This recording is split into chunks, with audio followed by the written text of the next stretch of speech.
for each department, so we're gonna move through these really quickly and just put them up there. You've got them in print before you, but these are the things that the council are gonna talk about at the May 20th meeting for each particular department. So the committees are able to come to that detailed meeting if you want to get in there, Bob, or anybody else. May 20th, budget workshop. May 20th, Monday, May 20th, budget workshop. Yes. This next slide is combined planning and building department. For the fiscal year 13-14, we're proposing 1.3 million. Of that 1.3 million, 275,000 is planning. The difference of 1.1 million is the building department expenditures.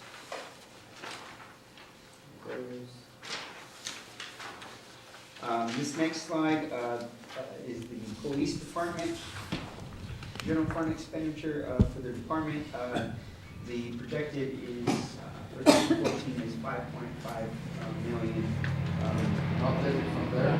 It's projected at 5.5 million, and the reason it's projected there is when the council held this initial workshop, this is the only department where we talked about the addition of staffing. And it wasn't the addition of, actual bodies on the road. It was the concern that as the police department's personnel fluctuate, workers' comp claim, hire, fire, resignations, retirements, those sorts of things, it takes darn near 6 to 9 months to get another officer on board in that position to fill that vacancy. But if there's somebody out on workers' comp or somebody out on disability, you can't recruit against a position that's technically filled. So they have to wait and leave that position vacant and fill it with overtime until that person is actually done with workers' comp or actually gone from the organization before they can begin recruitment against that vacancy. So the proposal is, you see in the number of departments, we have 100 personnel, but we've actually slotted for 110, and they've got 10 positions to recruit against to fill vacancies as they come. So they technically got a continuous ongoing recruitment for positions, but they don't actually fill them until they've met some sort of percentage of quota to fill positions. So with our police department, we've got a total of 20. Sorry, too many numbers in my head. 19 sworn. 12 of those are officers, 5 of those are sergeants, and there's presently 2 sergeant vacancies and 1 officer vacancy. So they can't fill them. They've got a recruitment for a sergeant, but they can fill one, but they can't fill the others because the people are on workers' comp and doing overtime and can't actually be on the street. So the proposal is to add 2 positions beginning January 1st of 2014 that they can begin to recruit against and fill those vacancies as they come along. And because they're police, they have to be salary employees. You can't bring in police independent contractors, because I think you can get around the workman's comp if they were in independence. There's In no any other such thing position, as a probably not police police. independent contractor in local government. Not police, I would think. Yeah. Yeah. Otherwise, yeah, you can get around that, but not in the police. Well, if they're on workman's compensation forever, does that mean that's permanently vacant? 6 months. Well, there's a limit on the amount of workers' comp. At some point, they've got to actually file for disability or leave from workers' comp. So there's a maximum amount of time. But police also have what's called 4850 pay. So when they go out on workers' comp, they can be fully paid for a year based on that disability before it's an actual vacancy within the department. And that's a state law. State law. I think it's 6 months, and then 18 months in total. For workers' comp. Yep. All right. Okay, this next slide is just the finance department. We're projecting a decrease to 611,000 here. Big thing on that is there's savings from contractual services that we had for a temp.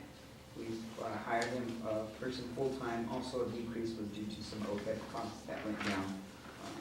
But other than that, also 30,000 was also a decrease due to interim. We don't interim public interim finance director. How much more we got? Not that much. We're about to get to the good stuff. Yeah. Then Public Works, theirs is going down. Like George alluded to, most of the departments have gone down in expenditures. The one that really hasn't, that we just talked about, PD. So we're going through each department and we verified, what services, what expenditures they can do without. We got a question on this one. Yes, sir. What, this is almost represents about 8% of the total budget. What's in this? Non-departmental, that is, I mean, this is like in a business or like a miscellaneous account. Yes. I'm always suspicious of miscellaneous accounts when they appear disproportionate to the rest of them. a big portion of this is our general liability that is charged out of here. For the general liability insurance, that comes out of this account. Trip and fall complaints, trees down, that sort of, that's $280,000. Okay, well, then to me, that, again, it's a misnomer to call it non-departmental. I think you should call it liability insurance or.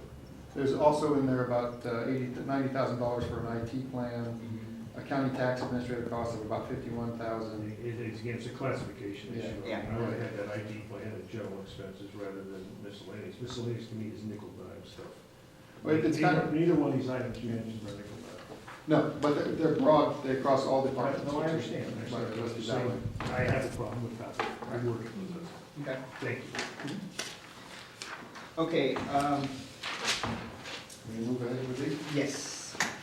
So then we have the 5-year capital improvement plan, and the purpose of a capital improvement plan, of course, is not to actually fund the improvements in the out years of the 5 years, but to project for potential projects that might be on the town's horizon in the future and plan for ways to save, spend. That's what Atherton does. We save, spend rather than, borrow or bond and do things like that to put things in. So we've got various different funding sources for the 5-year capital improvement plan. Of course, as Robert mentioned earlier, the general fund, which we don't like to use. The parcel tax, which we get about 40% from the parcel tax, it goes directly to the capital improvement fund. Measure A, Measure M, grants, gas tax, road impact fee, library fund, and channel fund. And then we have annual programs these are things that are on the 5-year capital improvement plan that we do every single year. We have traffic safety projects, we have ADA improvements. If we had a lot of sidewalks, curbs, and gutters, we'd have a lot more ADA improvements. But there's something that the state says we've got to have an ADA improvement plan, so we put money aside every year for potential improvements for ADA. Most of it occurs to the right of City Hall here, Town Hall, where we do have some sidewalks, curbs, and gutters, and we've got to do some grading or grinding down on sidewalks for trip and fall hazards. Pavement management projects, sorry, go back.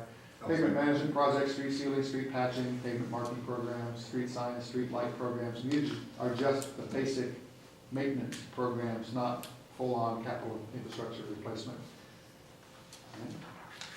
Somewhere in there, do you have the Marsh Road? Top of the list, left-hand column, Marsh Road retaining wall. I was thinking that Menlo just resurfaced part of Marsh Road, and I just wonder whether we're gonna do the other part or whether. Yes.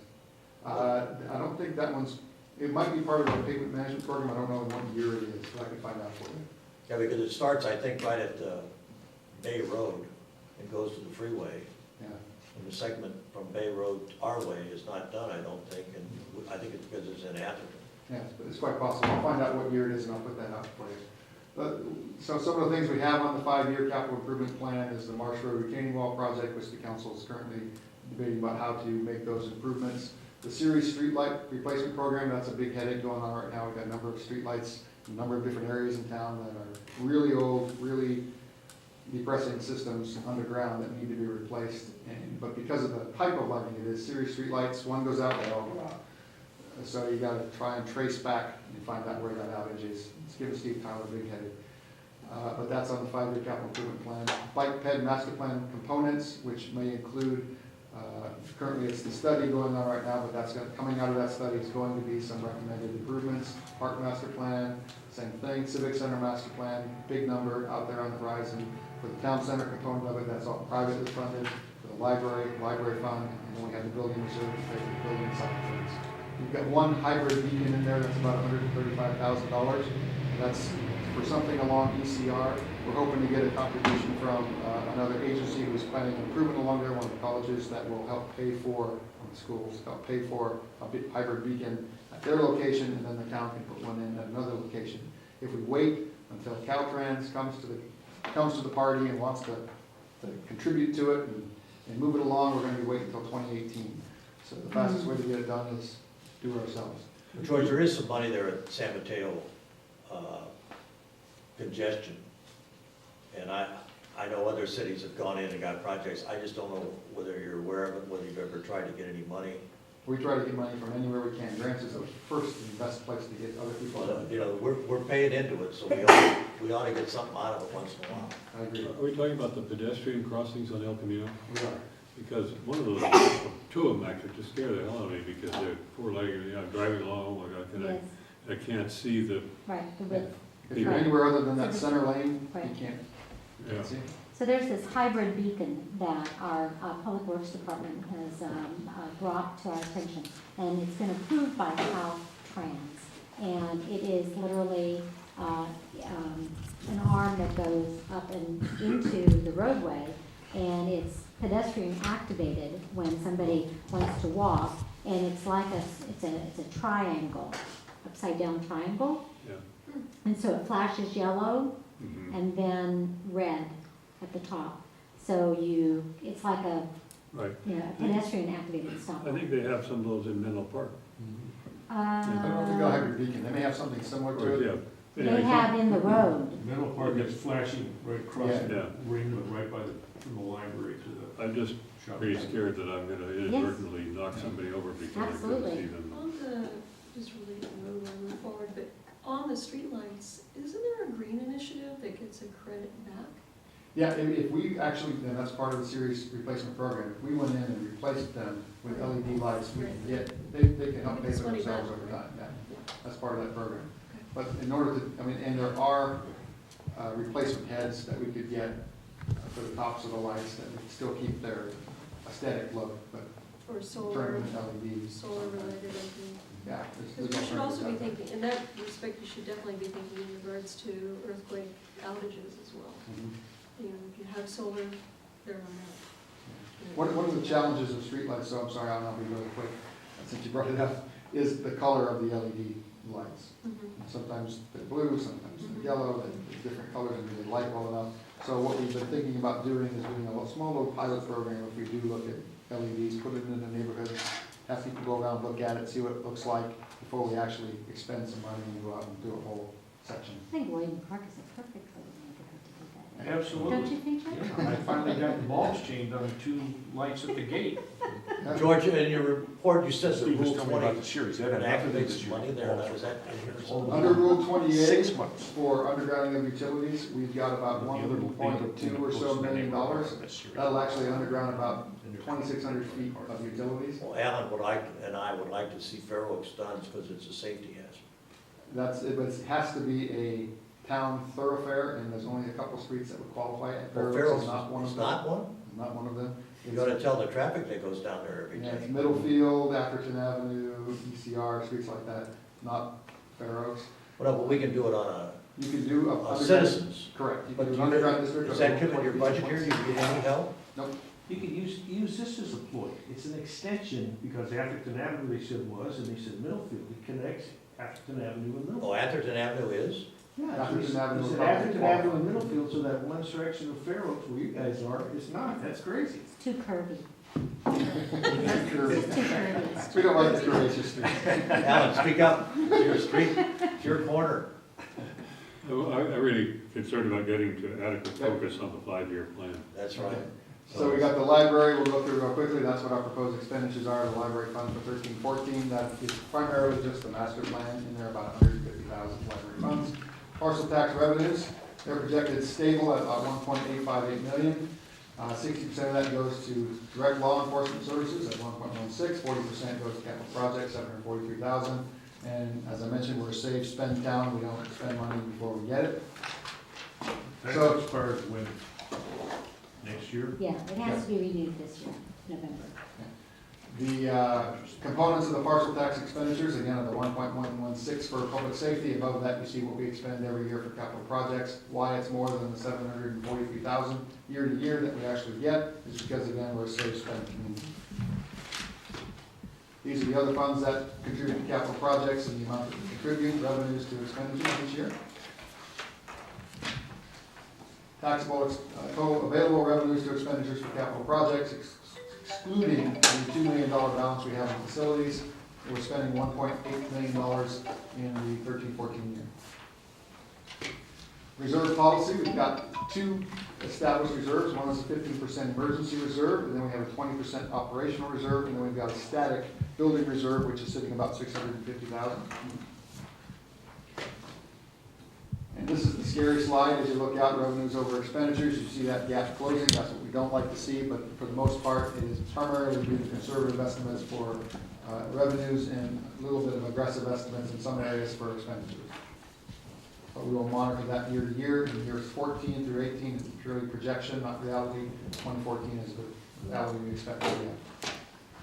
So even if this budget goes forward just like it is, we're going to meet all of our reserve requirements for the fiscal year, and then we have an unallocated general fund balance beyond that requirement each year, providing money as well to two separate trusts, one for other post-employment benefits and the other for CalPERS, to pay them beyond what our allocation is, and we still have $4.2 to $6.4 million sitting in reserve with a 3% estimate for expenditures in each year.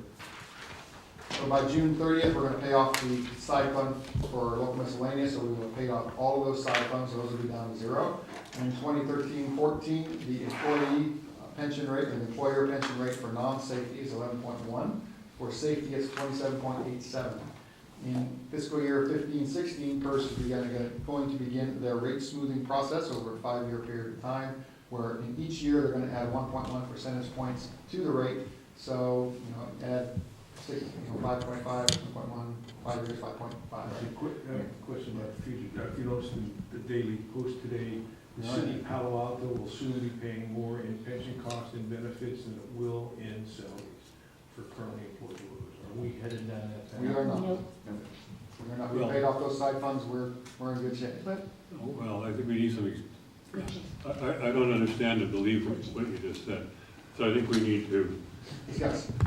discuss like a, could we, Mr. Chairman, could we move to the 5-year plan, please? Well, isn't that what we're doing now? Yep, we're just gonna have 2 more slides. Okay, well, So you can breeze Well, through you want to these. get into the numbers. yeah. Go ahead, breeze through these, Robert. Put up the 5-year plan forecast amount. What was the second to last slide?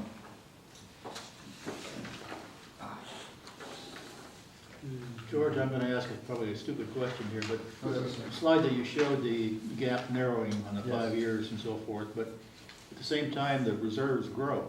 Yes. How can that be? That's just revenues and expenditures from the general fund every year, but that doesn't take into account the fund balances. Do you get special funds or the ones that are contributing to the growth? No, it's the general fund it's the general fund that we have this, at the bottom of the remaining balance. Because it still has a gap there, so Yeah. it grows a little bit. Yeah. But in the long term, that could change that. Yeah. So here's the 5-year forecasted amounts, and member info.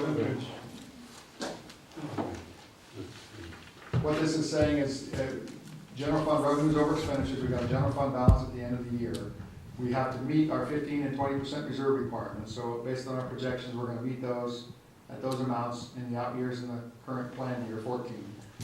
The OPEB and PERS line items there, we're proposing that we set up 2 separate trust accounts, for lack of a better word, that will pay down within a 10-year funding horizon our OPEB $7 million liability and our PERS gap, because PERS has changed their smoothing methodology to increase the rate by 1.1 percentage point over 5 years, and they're also going to change their discount rate from 7.5 to 7.25. We're going to talk about that in November of this year. If they do those 2 things, they're estimating that plans will be fully funded within 30 years. But that we have a funding gap, and our plan standalone is about 85% funded, so we can identify that gap. So what we're proposing is we pay those amounts each year toward PERS to close that gap. Until we are 100% funded and close it within 10 years. What if you use a 6% discount? Well, we will have an actuarial every year that will identify what our gap is, No, but, and we're just gonna pay toward it. but second guessing PERS Yes. 7.5% or whatever they're using, kind of a thing. That, I think to a lot of people, that's still pushing the, They ought to value those liabilities using what corporations have to do to get by FASB, right? Some realistic discount rate. Mhm. 5.5. Did we kick that around? Yeah, We did. yeah. But I think, I mean, I agree that that's one methodology as well. But what we're doing is we're getting an actuarial every year that says, this is the market value, current market value, this is the actuarial value, we know what the gap is. But that means you're just putting off to reckoning, I think, someday in the future. I just don't understand what we're talking about here. Okay, Is this, I mean, there's an annual amount that we contribute to catch up to get to 100%. There's still another amount that we have to The spend ARC. in order to meet the present accrual, right? the annual required contribution, our ARC, is already factored into the budget. Yeah, so this is over and additional. above the ARC. Yeah. This is in addition, it's like paying more on your mortgage rather than just what your statement says. So our ARC is already factored into the budget numbers. I mean, there are into these numbers, Yeah, he's looking, you're looking. If The ARC we- is within each departmental If cost, you- there's a normal cost, Right, and then So- within the non-departmental, there's the rest. just go back to the slide right before, Okay. because it talks about the ARC, you see?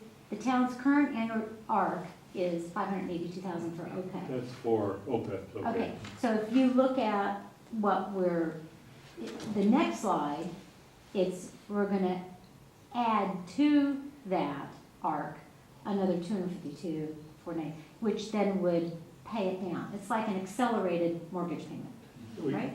We're doing that, Understand. and we still more or less break even over the next 5 years? We With a more or less- 10-year horizon. What?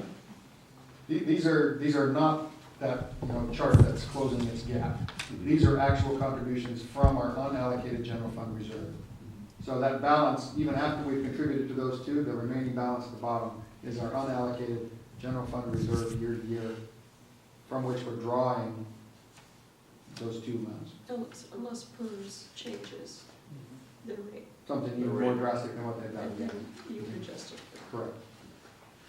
I mean, this takes us up to the recent announcement by PERS that they are Yes, That's all. that's all factored into our 5-year plan. in like a 50% increase in the, It's the 1.1 percentage point beginning in 15, another 1.1 in 2016, another 1.1 in 2017, and another in 18. That's already in there.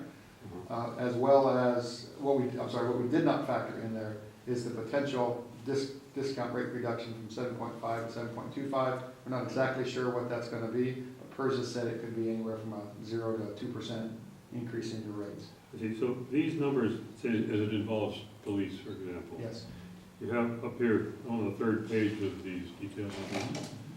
So we're projecting forward with police by 2014, it's 1.387 million, so up to 1.672. These numbers are included in the police, they're above the line at which we show we're more or less break even. Yeah, the rates that the police have put in there for local safety is 27.877. And in 2015, we're raising that by 1.1%. 2018, we're raising it again by another 1.1. And how are we paying for these big increases? I mean, something else is being, No, the town made some significant adjustments in past years with staffing, public works, building department. that took care of it. We right-sized the organization, and as long as the parcel tax continues, Right, we'll be in decent shape. Yeah, that's kind of the- that's the caveat. With the increase in reserves, like they are, why couldn't we be more aggressive? We could. That's the, recommendation maybe from this committee is what level of aggressiveness you want to pursue with respect to these. There's some disagreement, I think. At the last committee meeting, it was, why should we pay them down beyond what the minimum required contributions are? Well, From somebody. that's gonna change probably again. Yeah. You mean if the PERS drops another shoe? Yeah. By increasing the rate, right? What? You mean by increasing the rate, the other shoe? Yeah, I mean, they, 3 or 4 years, yeah. yeah, they've said so far, just what you repeated, 1.1, then 1. Yeah. Accumulating building up to 1.5. And that's the numbers we see where, Those are all in our 5-year projections for the PERS requirements for staffing within each department. within each department. But I think our percentage was in boundaries of all the other cities that we Our reviewed. percentages We are looked flat. at- Yeah, ours are low. We're low, actually, in comparison to others, so I think you're, Yeah, the PERS rates, yeah, yeah, they're quite low. I mean, 11.1 for local miscellaneous, that's quite low. so within Portola Valley, I think, is one of the forthcoming ones. I mean, Hillsborough didn't give us any information, but several other cities did, so I think we're within the boundaries, so I think it should be okay. And you're saying we look pretty good in comparison to those other cities that we saw last time around? Yeah, And I think so. I agree, I thought we did too. I think so. I don't see a reason though for increasing reserves for the sake of increasing reserves, so we can have future savings out of it. Well, one of the concerns Think that, about more earlier. yeah, one of the concerns that I've got, and I love the camera being on, but I'm gonna say it anyway. That 4.2, 4.7, 5.5, you see at the bottom there, remaining balance in our unallocated general fund reserve, that's a target. That's a target. Someone's gonna look at that and say, what are you doing with all that money sitting in the bank? Why aren't you improving my street? Why aren't you replacing my street lights? Why aren't you doing this or that? So I would suggest that maybe the town consider being a little more aggressive in its general fund contributions to capital projects in future out years, at least allocating some of that to it. And it's not like we don't need, you know, Yeah, there are capital improvements out there projects that that can be need to done. be approved. Mhm. What's the effect of this parcel tax wasn't renewed? We'll start eating it up pretty darn fast. If the parcel tax is not renewed, we could be operationally upside down in a structural deficit situation. In the New York Minute, so. And then if Thank- ERAF is taken away, Yep. that 800,000, you know, I mean, So, I mean, I don't think we're in a position to make any recommendation on that till we get past this parcel tax But you ballot can, issue. you can suggest that the council will consider allocations in out years. Just putting it within the capital improvement fund does not mean it stays there. We have the ability to move things from the capital projects fund back to the unallocated general fund reserve. Put it in a trust, we're stuck. There have been other cities that actually do go ahead and dip in, for lack of a better saying, if they can produce revenue from doing it. So for instance, Livermore built this huge community center. It's actually producing revenue because there's weddings there, there's parties there, and the revenue coming back is much more than the money that they actually put in. So when you look at, it's like creating your own investment strategy inside of your own city or town itself. But that's a decision, and that would be something you would spread over a 15-year period. So I you'll would- have to decide what's a reasonable thing to spend just to beautify, and what's another one for a moneymaker. And Yeah. then you have to decide, is that, you know, gonna give you the rate of return that you're actually gonna expect? And we have to also be careful, I wholeheartedly agree, if we can produce a revenue generating facility that pays for itself, that's one way to go for sure. But we don't want to create ongoing operational costs that are high maintenance and high staffing loads. We're going to have that operational cost going forward. We want to be careful we don't do that. Well, Alan, aren't we doubling the amount of OPEC and pensions in those 5 years? It goes from 548 up to 1.4 and 252 up. I mean, it's going up 4 or 5 times what it is now. Yeah. So there is a big increase, it just Mhm. dollar-wise. And I hadn't understood, that these are actually built into the departments that generate. Yeah, the known CalPERS adjustments, the 1.1 rates are built in already. Okay. What's not baked in is this 7.5 to 7.25 discount rate potential. That's another 2% possibility. But these numbers you see there, the OPEB and the PERS, they are beyond the annual required contributions that are baked into the budget. There's a side fund contribution. Yeah, we're They're kind of creating our reserves. own side fund reserves to pay down our liabilities. Yeah.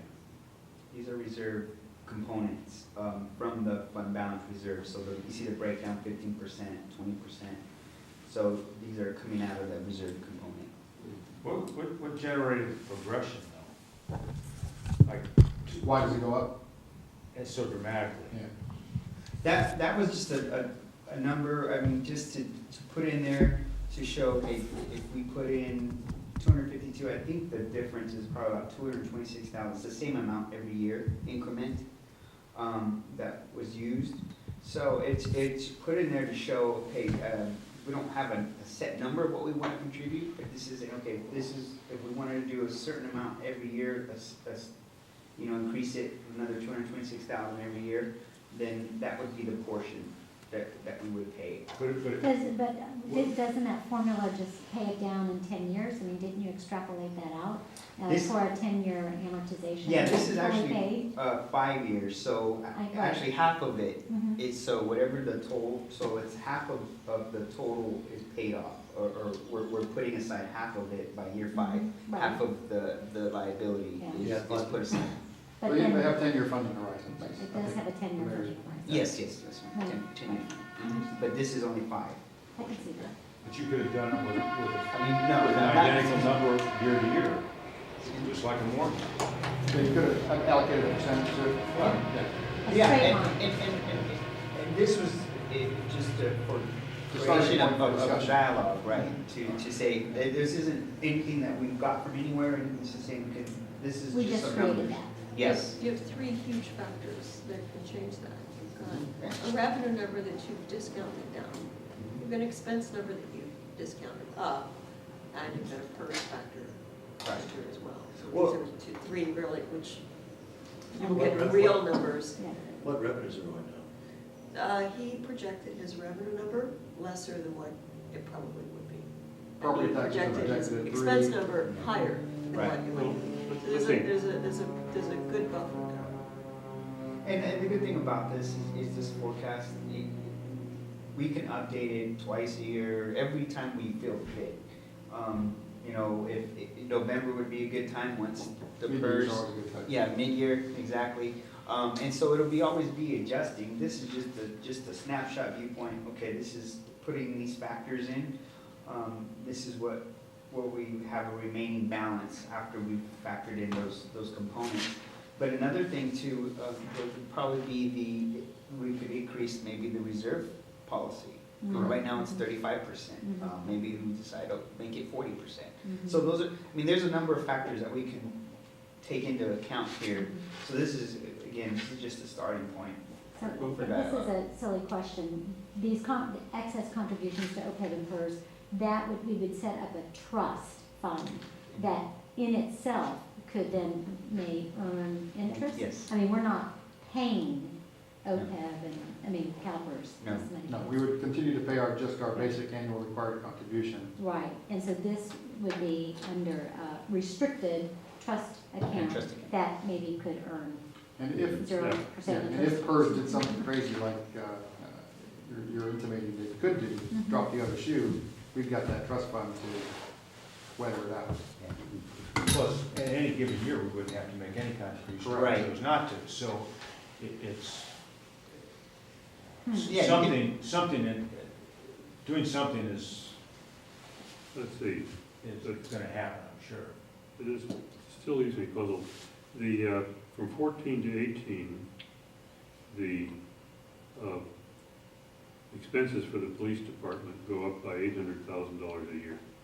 What I'm concerned about is just that the actual expenses in the department, $800,000 over the course of that time frame, Yeah. not per No, year. not per year.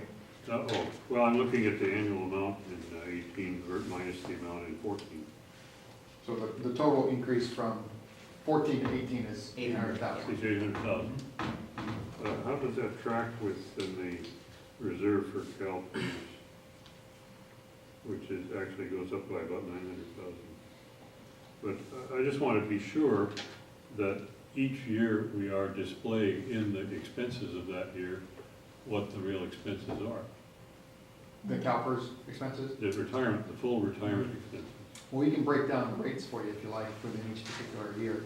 But the detail within that budget, which will go to the council, of course, will show the line items in the current year, but won't show the line items in the out years. But, Robert has the detail, I'm sure, Yeah. for each. Remember, the salary compensations were pretty low. They were like 3% Yes. as an increase, which is not a realistic number. Why not? We're gonna get more than that? It should be. I disagree, No. I disagree with you. You had not all a those are 15% cut in the last 5 years. Yeah, Palo It should have been- I'm just talking about salary compensations overall. And so when you ask someone to live within a reasonable distance from where they work, right, which I think it's probably a requirement, No, Mm-mm, It is not? can't do it. State law says no. can't do it. Okay, so you got out of that one, because normally they restrict, which that means that the money has to, you have to pay somebody more to live within a certain area. But I think I still believe through as well. Well, the CalPERS rates, remember, are only going up in 15, 16, 17, 18, 1.1%. CalPERS costs, pension costs, are probably the highest costs that the town is going to incur, increasing year to year. Salaries is, purview of the council, in terms of when you want to raise salary raise. Health insurance costs, at least for local miscellaneous at this point in time, are capped. Mhm. So they're not going to go up unless the town is going to have to negotiate something different. Those are your two primary cost factors. Okay, so then that number would not adjust.